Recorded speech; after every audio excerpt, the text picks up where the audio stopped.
오늘 현대인들이 살아가는 삶이 어떤 삶인가 사회적인 분석을 우리는 잘 해야 하겠습니다. 영국의 대표적인 방송인 BBC가 지난달 26일에 우리 한국에 있는 한국형 은둔형 젊은이들을 조명했습니다. 6개월 이상 사회적 접촉을 하지 않고 살아가는 한국에 있는 젊은이들의 이야기를 다루면서 거기에서 뭐라고 이야기했느냐 하면 한국에 은둔하는 젊은이들은 사회에서 기대하고 있는 그러한 성공 기준, 또 가정에서 가족들이 기대하고 있는 그 성공 기준에 부합하지 못하기 때문에 사회의 그 높은 기대치 압박감을 느껴서 결국엔 고립의 길을 선택하게 되었다. 그래서 한국의 은둔형 외톨이들이 지금 많이 나오고 있다고 분석했습니다. 우리나라 정부가 지난 3월 달에 발표한 청년의 삶 실태 조사에서도 은둔형 청년의 비율이 2.4%라고 그랬습니다. 숫자적으로 24만 4천 명 정도의 규모라고 추산했습니다. 24만 4천 명이면 우리 전라남도에서 세 번째 인구의 도시 정도 됩니다. 목포 정도 될 수가 있고요. 경상도로 말하면은 경상북도에 있는 이 경주시 정도의 인구입니다. 그러니까 우리나라의 한 중소도시의 인구의 그 소중한 인구가 아무것도 안 하고 그렇게 방 안에만 외톨이처럼 밤이고 낮이고 그렇게 자신을 가둬두고 있다는 것입니다. 지금으로부터 한 주 전인 지난달 28일에 부산의 은둔형 외톨이인 20대 정유정이라는 그런 여성이 생전 처음 본 자기 또래의 여성을 아무 이유 없이 집에다 불러들여가지고 살해냈습니다. 그리고 왜 그렇게 했느냐고 경찰에서 그에게 물어보니까 그저 한번 살인해보고 싶었다고, 자기도 한번 살인해보고 싶었다고 그랬습니다. 어디 여행 가고 싶었듯이, 음식 먹듯이, 어디에 누구와 함께 무슨 체험을 하듯이 사람을 죽여버리고 싶었다는 것입니다. 학교를 졸업한 이후 5년 동안 직장도 갖지 못하고 친구도 거의 없이, 그 핸드폰을 조사해보니까 거의 친구가 거기에 등재되어 있지 않았습니다. 사회적 유대가 철저히 단절된 그 여인이 왜 사람을 살해해보고 싶었을까? 이제 심리학자와 전문가들이 분석을 했습니다. 그는 자신의 그 컴플렉스를, 온라인에서 인기가 있는 이 어떤 과외 교사의 모습을 보면서 질투심을 느끼고 그의 정체성을 훔치려고 그를 살해했을 것이라고 분석했습니다.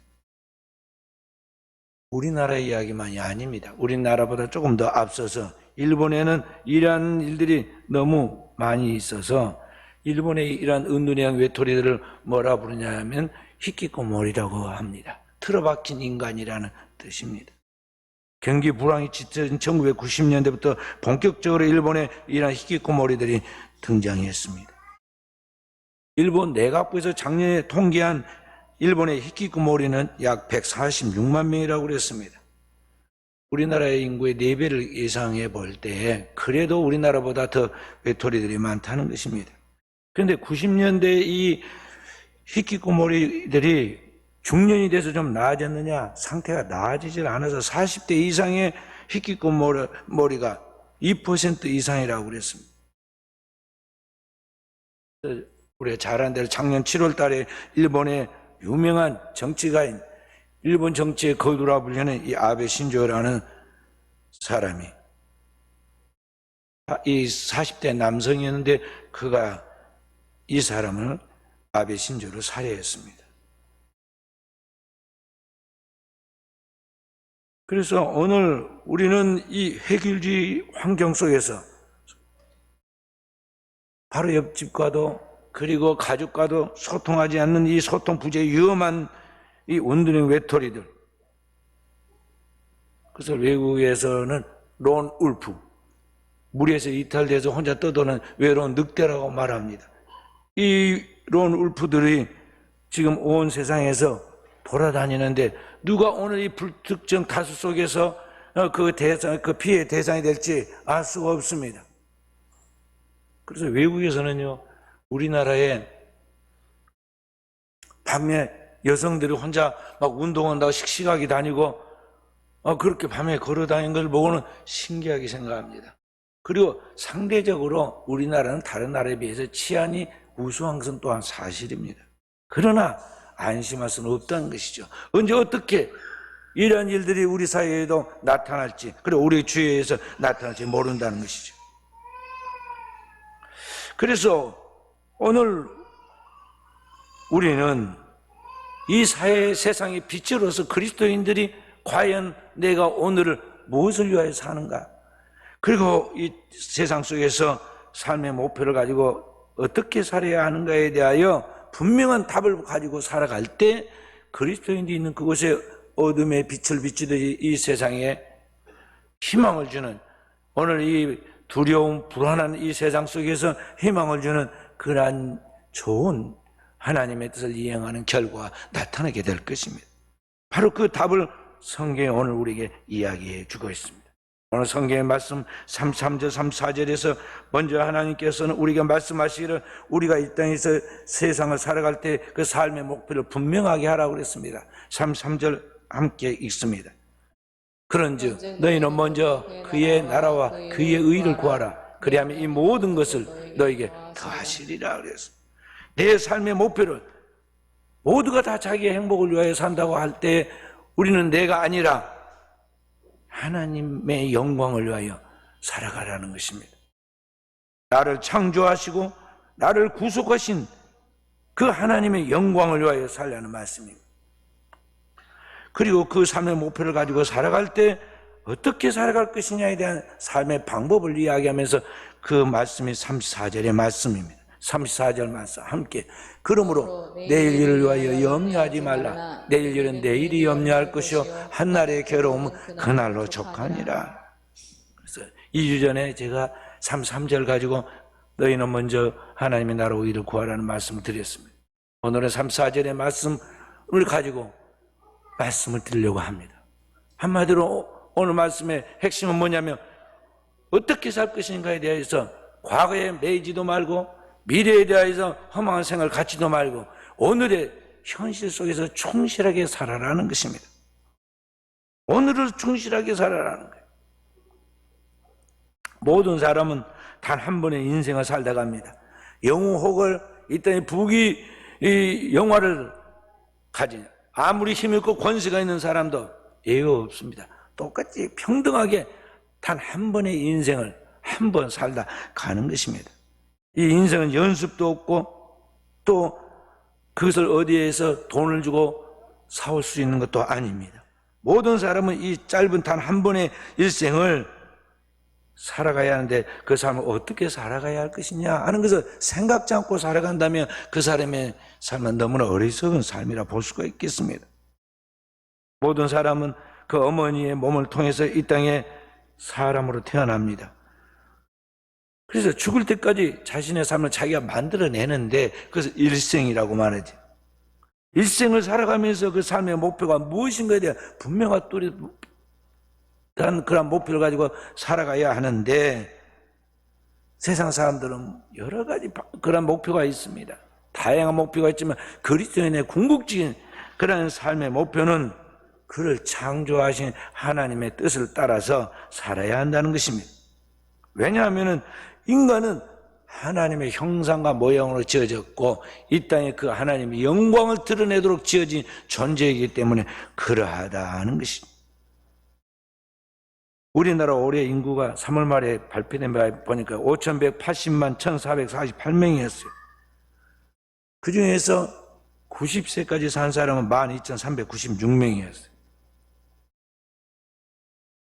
우리나라가 100세 시대라고 말하지만요, 90세까지 사는 건 거의 드문 일입니다. 12,000명밖에 안 돼요. 그것도 99세까지 산 사람은 648명이에요. 재작년에 하나님 부름을 받은 저희 어머니가 100세까지 살았으니까요, 우리나라 인구의 500명 중에 한 명의 그 숫자에 들어가는 장수를 하신 거예요. 인간은 90세가 되면은요, 100명 중 95명은 죽고 없어요. 그리고 건강하게 살 수 있는 인간의 평균 나이가 76세부터 78세라고 그랬습니다. 그러니까 아무리 이 세상에 무슨 운동을 해서 그 분야에 금메달을 따고 챔피언이 되고 대단한 것 같이 그렇게 기네스북에 올랐다 해도 이 나이가 되면 누구든지 이제 죽어가는 그림자가 그 몸에 들이게 되는데, 우리나라에 그 병이 들어가지고 죽어가는 그러한 병의 순서가 보니까요, 암, 심장질환, 자살, 뇌출혈, 폐렴, 노안, 비뇨기 질환, 간질환, 당뇨, 폐혈증 10가지가 쭉 그렇게 나와 있어요. 그래서 누구든지 이러한 것들에 걸려서 결국에는 세상을 떠난다는 것이죠. 조금 단명하거나 조금 더 장수하거나 그 사이 차이가 약간 있을 뿐이지, 인간은 반드시 이 세상에 짧게 살다가 본향으로 돌아가게 되어 있다는 것이죠. 시편 39편 5절에 보면 인간의 일생에 대해서 이렇게 말합니다. 시편 39편 5절.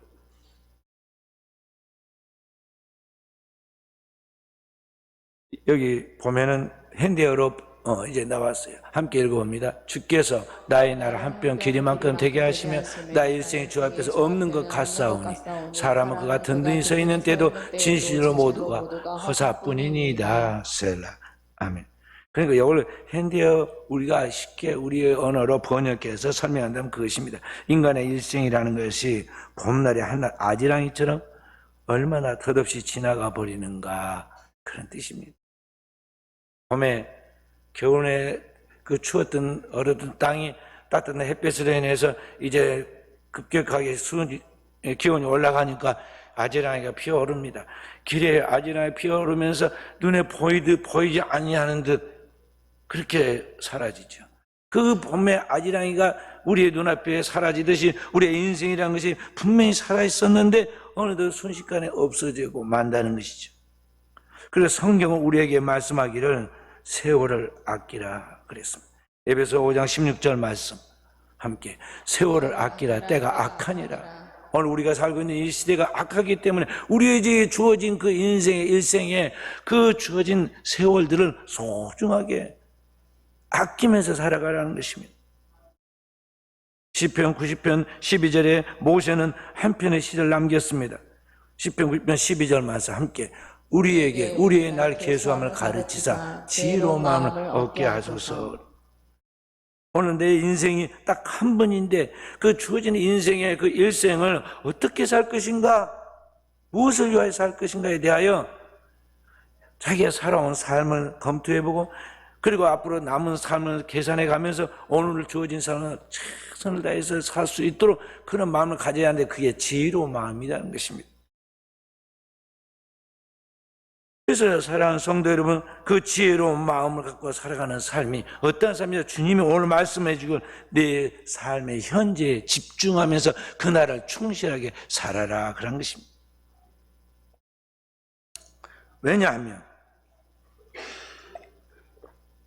우리가 아무리 안타깝고 후회가 되고 정말 너무나 고통스럽고 억울했던 일들이라 할지라도 지나간 과거는 다 지나갔으니 없어졌습니다. 내 기억에 남아있기도 하지만 언제 나도 그것을 잊어버립니다. 치매가 옵니다. 그리고 그것이 기록으로 남아있기도 하지만 그 관심 있는 사람이나 자기 것을 찾아보지, 남들은 기억도 하지 않고 기록도 찾아보지도 않습니다. 그래서 과거는 죽어있는 것입니다. 그리고 미래는 우리가 기대로서 상상을 할 수 있지만 지금 없기 때문에 아무것도 아니에요. 근데 쓸데없는 그런 미래에 대한 상상을 가지고 염려하고 두려워하고 혼자 흥분하고 그럴 일이 아니라는 것이죠. 중요한 것은 주어진 현재, 오늘이라는 이 날을 잘 집중하면서 내게 주어진 삶의 목표를 잘 살아가도록 달려가는 것이 현명한 삶이다 하는 것이죠. 지금 현재, 그리고 여기에서 Now and here, 지금 여기에서 최선을 다해서 하나님 앞에 사는 것이 우리가 하나님 앞에서 하나님의 영광을 위하여 사는 현명한 삶이라는 것이죠. 19세기에 유명한 미국의 이 시인이었던 롱펠로우는 그의 시 인생 예찬에서 그렇게 노래했습니다. Life is real, life is truth. 인생은 참되어라, 진지하여라. 죽은 과거는 죽은 채 묻어두고 산 현재에 활동하라. 그 노래였어요. 그래서 사랑하는 성도 여러분, 여러분과 제가 오늘의 삶을 정말 하나님 앞에서 소중하게 여기고 그 오늘이라는 삶을 행복하게 자기가 만들어내야 하고, 그리고 주어진 그 삶의 직면에서 뒤돌아서거나 회피하거나 다른 사람의 책임을 전가하지 말고 최선을 다해서 자기의 삶을 만들어내는 깨어있는 종들이 되어야겠습니다. 톨스토이는 그의 인생을 정리해가면서 후세의 사람들의 세 가지 질문을 남겼습니다. 첫째는 이 생의 가장 중요한 시간은 언제인가? 그리고 둘째는 이 세상에 가장 필요한 사람은 내게 누구인가? 세 번째는 이 생의 가장 중요한 일은 무엇인가에 대해 질문하고 스스로 자답했습니다. 첫째, 이 생에 제일 중요한 시간은 지금이다. 그리고 이 생에서 가장 필요한 사람은 지금 내가 만나고 있는 사람이다. 세 번째로 이 생에 가장 중요한 일은 지금 내 옆에 있는 이 사람에게 선을 행하는 일이라고 말했습니다. 그렇게 깨닫고 82세까지 살다가 하나님 앞에 가면서 마지막 기도 이렇게 했습니다. 그의 일기에 이렇게 기록되었습니다. 생명의 근원이시여, 우주의 영이시여, 생명의 원천인 아버지시여, 날 도와주소서. 내 인생의 마지막 며칠, 마지막 몇 시간이라도 당신에게 봉사하며 당신만 바라보며 살 수 있도록 날 도와주소서. 그리고는 돌아가 있어요. 이분은 자기 집에서 자기 집에 농사를 짓는 사람, 농노가 1000명이었어요. 넓은 영지를 가지고 있었고, 사회적 직분도 100작이었습니다. 그런데 자기의 삶 속에서 경험했던 모든 이야기들을 전부 다 글로 썼는데, 소설로 써서 나온 것보다 다 베스트셀러가 되었습니다. 러시아의 문호라고 부르고 있죠. 전쟁과 평화, 부활, 안나 카네리나 같은 작품들인데요. 그래서 명성, 돈, 명예, 그리고 갖출 수 있는 사회적 직위까지 다 갖춰서 부족함이 없는데, 중요한 것은 뭐냐면 내 인생의 삶의 목표와 삶의 그 의미, 그리고 그 삶의 방법들에 대해서 너무 늦게 깨달았다는 거죠. 그 마지막 죽어갈 때 단 며칠이라도 제대로 좀 살게 해달라고 하나님 앞에 기도를 했어요. 그러므로 오늘을 살아가는 우리가 하나님 앞에 살아갈 때 내 삶을 하나님 앞에 최선을 다해서 작품으로 만들어가도록, 내 인생이 하나님 앞에서 하나의 작품이 되도록 그렇게 살아가도록 해야겠습니다. 어떤 사람은 말하기는 내 삶에서 오늘 나는 너무 사는 게 힘들어서 그렇게 살 수 없다고 말할 수가 있을 것입니다. 그러나 우리가 알아야 할 것은 우리가 보이는 것이 전부가 아니고 내가 바라보고 있는 당면하는 현실만이 전부가 아니라는 것입니다. 우리가 경험하고 지금 당면한 모든 현실 다 3차원의 세계의 것인데, 이 세계에 넘어서서 보이지 않는 영원한 세계에 4차원의 세계가 있습니다. 그 영원한 세계 속에서 하나님을 바라보고 그 하나님을 경험하면서 그 하나님 안에서 그 하나님이 내 삶을 통해서 일하시는 그 하나님의 능력과 권능을 체험하고 그 능력으로 오늘을 살아가는 것을 우리 그리스도인이 분명히 터득하고 세상 속에 다른 어떤 사람보다 앞서가고, 그리고 삶에 대한 대안을 가지고 세상 속에 그리스도를 보여줄 때, 그리스도인으로서 그리스도의 그런 능력과 그리스도의 선한 영향력을 보여줄 때 오늘 우리가 하나님의 영광을 위한 삶이고, 그러한 삶을 살아가도록 오늘 우리에게 살아가는 가운데 우리가 부딪히는 고난과 어떤 어려움들이라는 것, 한마디로 십자가는 도리어 이것이 내 삶의 복이 되고 영광이 된다는 것을 알아야겠어요. 그래서 우리에게 당면 오늘의 현실 속에 우리가 부딪히는 고통스러운 일들을, 십자가를 우리가 달게 짊어지는 주의 말씀처럼 오늘 우리가 도리어 그 십자가를 내 삶으로 살아내는 그러한 능력 있는 그리스도인이 되어야겠다는 것입니다. 영화 소울 서퍼라는 영화가 있습니다. 실화를 바탕으로 만든 영화인데요. 이 어렸을 때부터 서핑을 배웠던, 파도를 타는 그런 일이에요. 이 서핑을 배웠던 이 주인공 배선이라는 이 여성이 있었는데 실력이 아주 월등해가지고 미국 하와이주 서핑대회에서 1위로 예선을 통과합니다. 예선을 통과하고 이제 결선으로 가야 하는데 그 연습하는 도중에 안타깝게도 상어가 공격을 했어요. 그래서 상어의 공격으로 한쪽 발을 잃는 사고를 당하게 됩니다. 아니, 수영 선수가 이 팔이 한쪽이 없으면 어떻게 되겠어요? 모든 걸 잃은 것과 같은 것이죠. 엄청난 충격과 절망 가운데 이 주인공이 있었는데, 당시에 뉴스에 나오기를 이 외국에 쓰나미가 와서 많은 사람들이 고통하고 있다는 말을 듣고 이 쓰나미로 고통하고 있는 태국으로 봉사활동을 가게 됩니다. 그런데 별 기대도 없이 사람들 따라서 거기에 봉사활동을 갔는데 가서 자신보다 더 절망적인 사람들을 만나게 됩니다. 여기 베스니는 그곳에서 바다를 두려는 이 아이들을 보면서 이 서핑을 가르칩니다. 아이들을 가르치면서 자신의 삶이 치유되고 회복된 것을 경험하게 되죠. 그래서 자기가 팔이 하나 떨어져 나가서 외팔이가 되었는데도 불구하고 서퍼로서의 원래 가졌던 자기의 꿈을 이루어갈 그러한 마음을 갖게 되죠. 집으로 돌아와서 그냥 한쪽 팔로 서는 방법, 한쪽 팔을 가지고 파도를 돌파하는 능력을 배워서 결국 장애를 극복하고 프로 골퍼로서의 꿈을 이루게 됩니다. 이 베스니가 절망적 상황에서 자신의 불행한 삶을 꿋꿋하게 살아냈듯이 오늘을 살아가는 우리 그리스도인들도 우리에게 주어진 환경들을, 자기의 주어진 일을 분명하게 직면하고 나가야 돼요.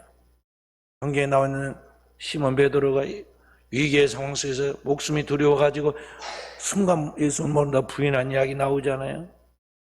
그러듯이 오늘 우리가 어떤 위기에 부딪혔을 때 그것을 달게 직면하고 그것을 짊어지고 그 고통의 십자가를 살아내야 하는데 그걸 회피할 그러한 유혹을 받습니다. 그러나 그런 것들을 피한다고 피해지는 게 아닙니다. 인생은 자기에게 맡겨진 그 일들을 우리가 내가 아니면 풀어낼 수가 없다는 걸 알아야 돼요.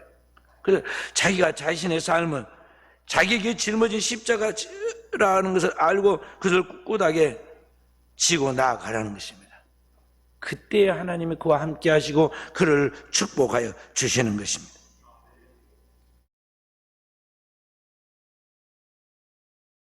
(20대) 중반에 어떤 여기자가 입사한 지 얼마 되지 않아 발목을 다쳐서 기자 일을 그만두게 됩니다. 발목을 다쳐서 뛰어다녀야 기자가 기자 일을 그만두니까 인생이 무너지는 두려움과 절망을 느꼈습니다. 그렇지만 자기는 기자입니다. 기자 출신입니다. 그걸 놓고 일생 동안 준비했습니다. 그렇기 때문에 다시 펜을 들어서 글을 쓰기 시작했습니다. 그래서 소설을 썼습니다. 생전 처음 쓰는 소설이라 스토리가 제대로 엮어지지 않습니다. 그러나 포기하지 않고 계속 썼는데 한 권을 다 쓰고 나니까 10년이 걸렸습니다. 그리고 그 원고를 들고 3년 동안 출판사를 찾아다녔는데 무명의 그 여인의 소설을 받아줄 출판사는 단 한 곳도 없었습니다. 아무도 그 원고를 거들떠보지도 않았습니다. 나중에는 그 원고가 손이 많이 타 너덜너덜해졌습니다.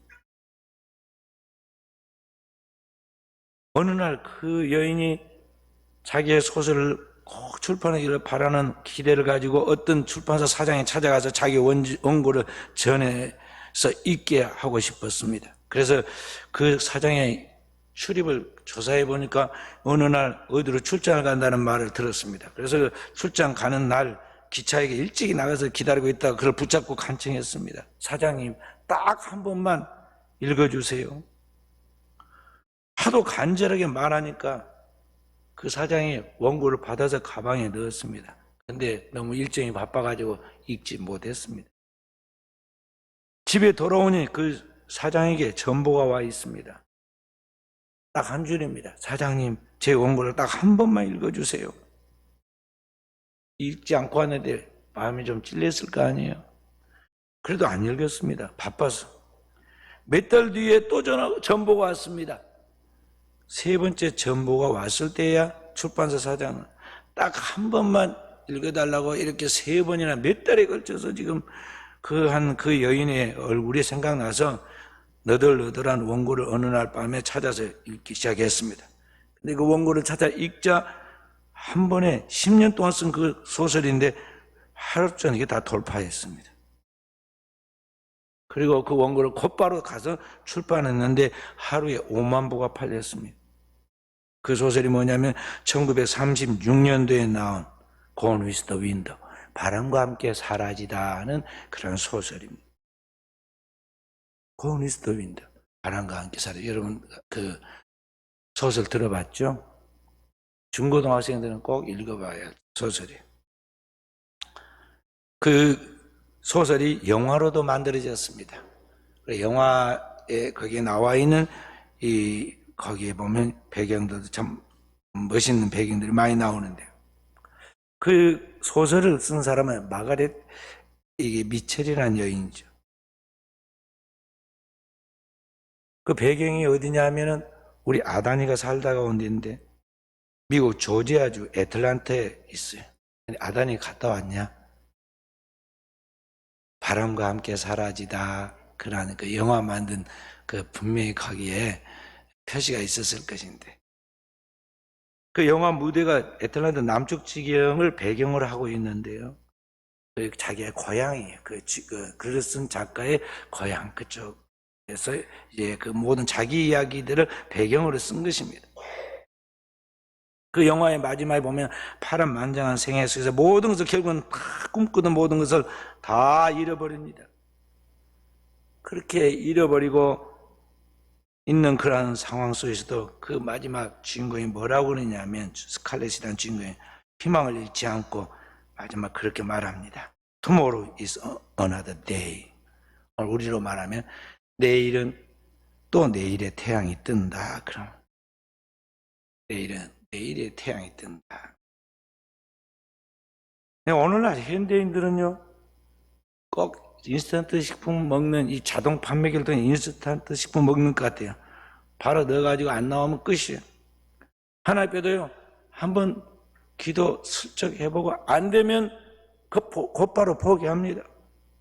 너무 조급하고 불신앙적 자세로 살아가는데, 교회 다니는 그리스도인들도 그런 식으로 나간다는 거죠. 예수를 믿고 믿음으로 사는 성도는 어떻게든지 끝까지 희망을 포기하지 않고 하나님을 믿는 믿음으로 오늘을 기쁘게 담대하게 그렇게 살아가야 하는데, 그리스도인들도 똑같이 그렇게 살아간다는 것이죠. 그리고 자꾸 이상한 것을 쫓아다녀요. 드라마에 나온 것이나 어디 영화에서 나온 것이나 또 뭐 TV에서 나오는 그것이 실제인 것까지 그런 신기루를 쫓아가고 있단 말이죠. 그런 것들은 다 하나의 인간이 상상 속에서 꾸며낸 각본에 의해 연출된 것이거든요. 실상 그런 것들을 연출하는 그 배우들은 죽을 지경이에요. 심리적으로, 정신적으로 공황증에 걸려가지고 우울증에 걸려가지고 죽기 직전이거나 자살하려고 하거나 실제 자살을 해버리거나, 그들은 그렇다고요. 왜냐하면 꿈에는 가상현실에서 하루 이틀 다니고 사는 게 너무 지겹거든요. 근데 그게 정분지하고 자기 돈 들여가지고 팬클럽 만들어가지고 쫓아다니고 가짜 인생의 가짜 삶을 부러워서 따라가는 사람들이 너무나 많다는 거죠. 오늘 성경 우리에게 내 인생을 똑바로 살아라. 내가 내 인생의 주인공이다.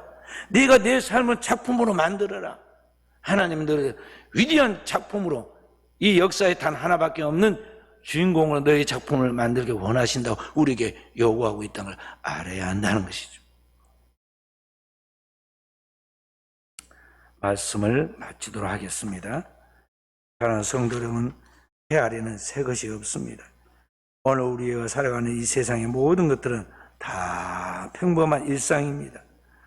일상에 있는 것을, 평범한 보통의 삶을 우리가 경이롭게 생각하고, 그 지루한 일상 속에서 우리는 그러한 것들을 통해서 감사함을 만들어내고, 우리가 일상에서 경험하고 있는 모든 경험들, 우리가 부는 바람, 그리고 쬐는 햇볕, 그리고 우리가 나부끼는 그 나무잎과 꽃잎들을 바라보면서 그 속에서 하나님의 창조의 신비와 나를 향한 놀라운 계획들을 발견하면서 내 인생의 환희를 느낄 수 있는 사람들로 오늘 우리가 돼야 한다는 것이죠.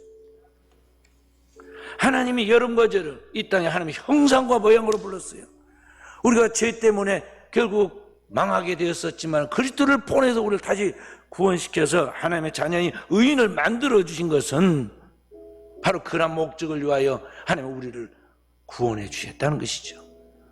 하나님의 구원은 단지 구원했다는 것을 끝나지 않고 어느 우리를 그 영원한 하나님의 나라에 그리스도가 다시 재림에 오실 때 종말에 어느 우리가 그리스도 앞에 휴거되어 그리스도의 신부로 설 때까지 완성된 하나님의 작품으로 그리스도와 연합하여 한 몸이 되어지기까지 하나님의 구원은 쉬지 않고 우리 가운데 역사하신다는 걸 알고 오늘을 하나님 앞에서 자기 일에 최선을 다해서 살아가는 종들이 되어야겠다는 것입니다. 하나님 앞에서 하나님의 영광을 위하여 그리고 하나님의 믿음으로 오늘 담대하게 살아갈 때 하나님이 그를 기뻐하십니다. 그리고 그와 함께 하십니다. 그를 통하여 일하신다는 것입니다. 시편 126편 5절 6절에 하나님이 약속했습니다. 함께 눈물을 흘리며 씨를 뿌리는 자는 기쁨으로 거두리로다. 울며 씨를 뿌려 나가는 자는 반드시 기쁨으로 그 곡식단을 가지고 돌아오리로다. 아멘. 오늘도 이러한 축복이 우리 사는 성도들에게 성취되기를 주의 이름으로 축원드립니다.